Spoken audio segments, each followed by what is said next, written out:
Kelompok kami melihat alun-alun Kidul bukan hanya sebagai tempat wisata, tetapi juga sebagai wajah kota Yogyakarta di mata wisatawan.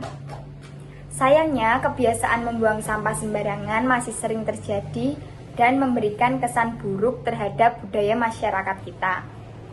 Sampah yang menumpuk di tempat umum tidak hanya merusak pemandangan, tetapi juga dapat menyebabkan banjir dan menjadi sumber penyakit.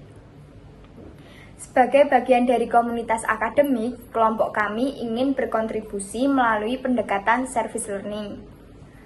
Kami percaya dengan menggabungkan aksi nyata dan edukasi humanis, kita bisa meningkatkan kesadaran masyarakat tentang pentingnya menjaga kebersihan lingkungan. Dengan begitu, alun-alun Kidul bisa menjadi tempat yang lebih bersih, sehat, dan membanggakan bagi semua pengunjung. Saya ingin sedikit menambahkan mengenai konteks mata kuliah Healing Earth dalam permasalahan ini itu termasuk ke dalam dimensi ekologis dan etika lingkungan. Nah, kebiasaan membuang sampah sembarangan ini menunjukkan adanya krisis kesadaran ekologis dalam diri masyarakat itu sendiri. Nah, jika masyarakat tidak menanganinya secara menyeluruh, perilaku ini dapat memperburuk kondisi bumi itu sendiri yang sudah hadapi berbagai tantangan atau tekanan. Yang pertama itu contohnya seperti pemanasan global, pencemaran air, dan penurunan kualitas tanah. Kemudian di sini saya akan menambahkan data atau fakta pendukung, yaitu berdasarkan dari Dinas Lingkungan Hidup Kota Yogyakarta, volume sampah yang ada di kawasan wisata Kota Yogyakarta ini meningkat hingga 30% saat musim liburan. Nah, sampah plastik ini menjadi komponen utama dalam timbunan sampah tersebut. Nah, secara nasional, menurut Kementerian Lingkungan Hidup dan Kehutanan atau KLHK, Indonesia itu menghasilkan lebih dari 18 juta ton per tahun, sekitar 17% merupakan sampah plastik yang sulit terurai.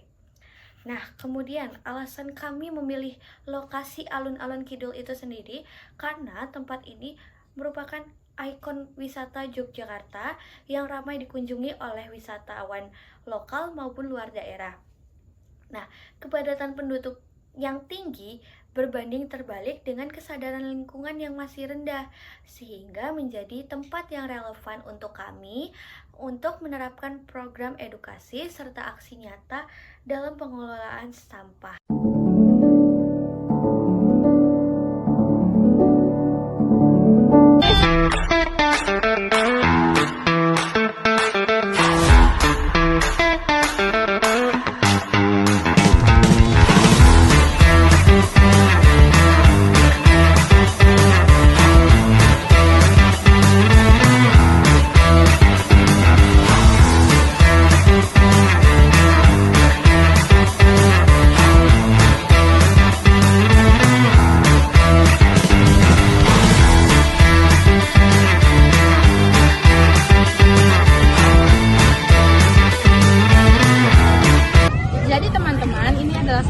Salah satu aksi yang kelompok pangan ambil yaitu koleksi sampah. Jadi berikut salah satu contohnya. Permisi Kak, apakah ada sampah yang bisa kami bantu? Oke, makasih Kak. Jadi kan udah ada tempatnya, jadi Kakak nggak boleh membuang sampah sembarangan Kak. Makasih.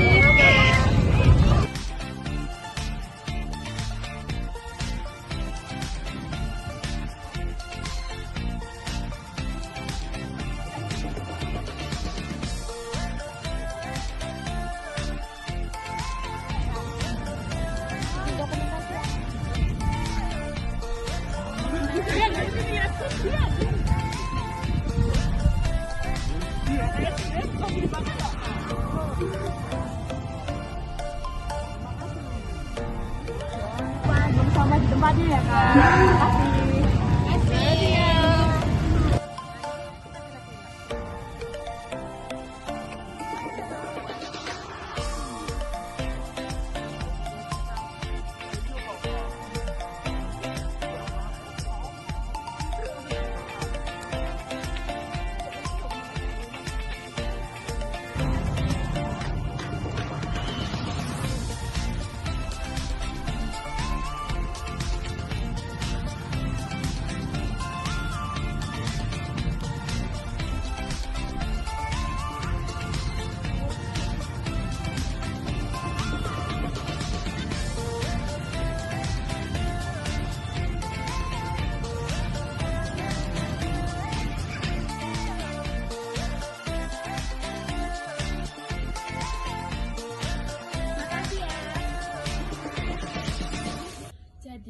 kolektor sampah adalah kegiatan pengumpulan sampah yang dilakukan oleh pengunjung yang berada di alun-alun kidul maupun masyarakat sekitar.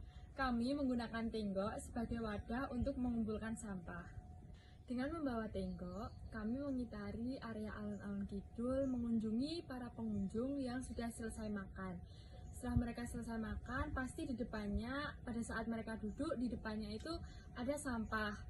Jadi kami mengunjungi pengunjung tersebut, kemudian kami bertanya apakah sudah selesai makan atau sampah ini akan dibuang. Jika mereka bilang sampah ini akan dibuang, maka kami akan memberikan atau mengulurkan tenggok tersebut.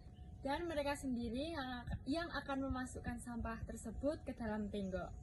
Setelah sampah-sampah yang kami kumpulkan ini sudah banyak, maka kami akan memisahkan sampah tersebut, mana yang organik dan yang non-organik. Jadi saat melakukan service learning ada beberapa tantangan yang dihadapi oleh kelompok, diantaranya itu menyesuaikan jadwal atau saat akan kita melaksanakan dikarenakan beberapa anggota kelompok itu berbeda-beda kelasnya. Terus juga saat mencari tempat untuk service learning kami juga mengalami kesulitan dan ada beberapa anggota kelompok yang merasa malu saat melakukan service learning. Nah, dari kedua ini kami boleh belajar bagaimana beretika ketika bertemu masyarakat di alun-alun kidul, yaitu para pengunjung, dan juga kami tidak serta-merta menghakimi mereka yang membuang sampah tersebut, melainkan kami memberi contoh etika yang baik, yaitu dengan cara mengumpulkan sampah, sehingga hal tersebut salah satu contoh menyelesaikan sampah agar tidak berserakan di mana-mana. Dan nilai spiritualitasnya yaitu bahwa kegiatan yang kami lakukan merupakan salah satu sikap melayani sama, dan sikap kami sebagai orang muda ikut terlibat menjaga atau merawat bumi ini. Nah, selanjutnya saya akan menyampaikan tentang capaian yang berhasil dilakukan oleh kelompok dan yang belum tercapai oleh kelompok. Yang pertama, capaian yang sudah berhasil dilakukan yaitu yang pertama, pelaksanaan aksi kolektor sampah, yang dimana sudah berhasil mengumpulkan sampah di alun-alun kidul Yogyakarta pada akhir pekan kemarin menggunakan tenggok yang sudah kami bawa. Sampah yang layak berupa botol, cup, dan plastik yang sudah dibersihkan kami donasikan untuk bank sampah di Jetis, Yogyakarta. Yang selanjutnya, pendekatan humanis dan edukatif. Menyisipkan pesan-pesan edukatif tentang pentingnya membuang sampah pada tempatnya, bahaya plastik jika dibuang sampah sembarangan, dengan cara yang sopan dan juga persuasif. Kegiatan service learning yang telah kelompok kami lakukan yaitu kegiatan kolektor sampah. Kegiatan ini kurang begitu efektif dan kurang berdampak bagi lingkungan, mengingat bahwa lokasi yang kami pilih merupakan tempat umum, di mana banyak pengunjung yang datang ini berbeda-beda. Namun, untuk sampah yang sudah berhasil kami kumpulkan melalui kolektor sampah, kami mendonasikan ke bank sampah, sehingga sampah tersebut bermanfaat untuk kegiatan keterampilan oleh pihak bank sampah.